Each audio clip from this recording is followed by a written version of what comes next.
All right, welcome. We are kicking off a brand new series, and honestly, we're jumping right into one of the biggest, most critical topics in tech today.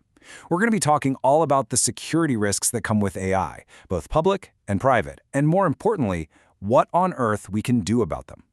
So, just to set the stage, this is part one of a 5-part tutorial from our friends at Virtualization Options LLC. The whole series is called Security Risks and Mitigation Strategies of Public versus Private AI. We're going to break down the entire security landscape piece by piece. So let's get started with the first lesson. Okay, so let's just dive right in. The first question we have to ask is, why does this matter right now? Why is this so urgent? Well, it's pretty simple. AI is no longer some sci-fi concept for the future. It's here, and it is absolutely everywhere.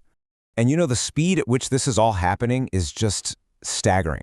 Get this, 56% of organizations are already using AI to build their own custom applications. I mean, think about that. That's well over half of all businesses weaving AI right into the very fabric of how they operate. So when a tool becomes that fundamental, that essential to how business gets done, you can't treat its security like an afterthought. It's not an optional extra.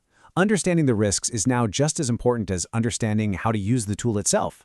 But look, before we get into the nitty-gritty of the risks, we got to take a step back.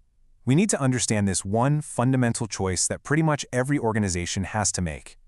There are really two main ways to deploy AI, and trust me, this decision basically shapes the entire security conversation from the get-go.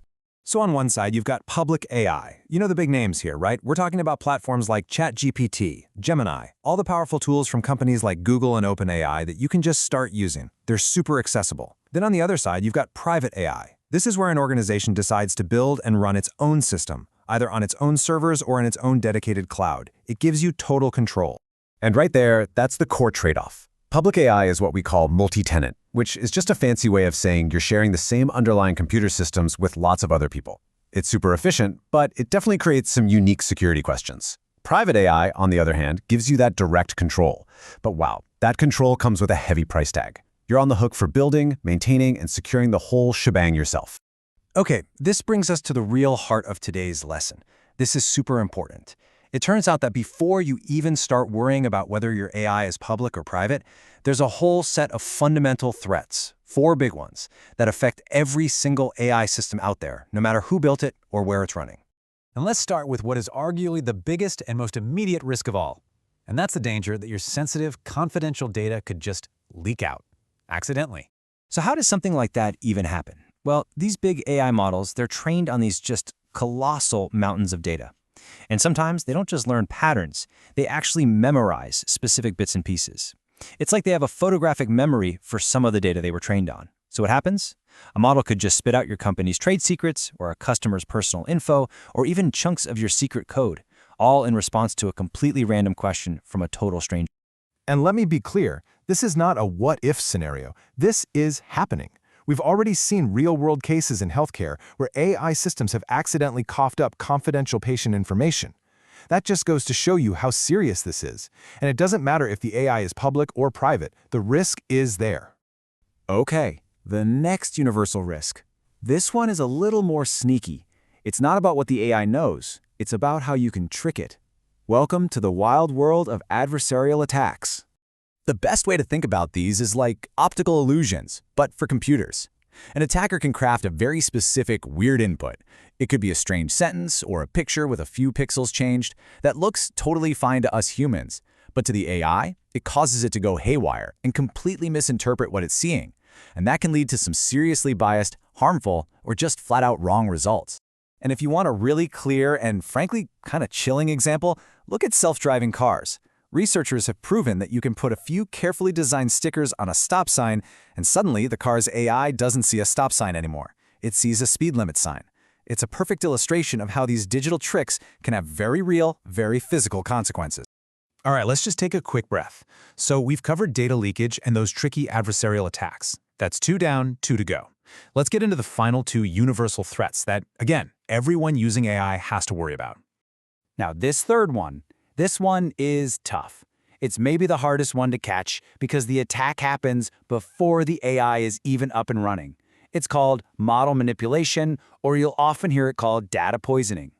So, with this attack, the bad guys aren't trying to trick the finished AI. No, they're going after the source, the data it learns from in the first place. By secretly slipping biased or just plain malicious information into that giant training dataset, they can essentially build a hidden trapdoor into the AI's brain. This lets them make the AI fail in very specific, pre-planned ways later on. And yeah, you guessed it. This has huge real-world consequences. We've seen it in the financial world. Firms have discovered their AI models were making systematically biased decisions about who gets a loan. Why? Because the data they learned from was poisoned. This is a huge deal because it shows that even if you have a private AI system under your complete control, you're still vulnerable if you can't be 100% sure your training data is clean. Okay, our fourth and final universal risk. This one is where the incredible power of AI gets turned right back around and used against us. I'm talking about using AI to create unbelievably convincing phishing attacks and deepfakes. You know, we're way beyond those emails with bad grammar and spelling mistakes. Now AI can generate a perfect deepfake video of your CEO announcing some urgent company change, or a fake voice memo from your colleague asking you to transfer money, or a phishing email that doesn't just look real, it perfectly copies your boss's unique way of writing. This is AI being weaponized for social engineering, and it's happening on a scale we've just never seen before. So, we've walked through these four massive, universal risks. What's the big takeaway here? What's the one thing you need to remember from this first lesson? It's simple, really. Your entire journey into AI security has to start with acknowledging that these shared threats are real. Let's just hammer this home one more time. 1. Your secrets can get out.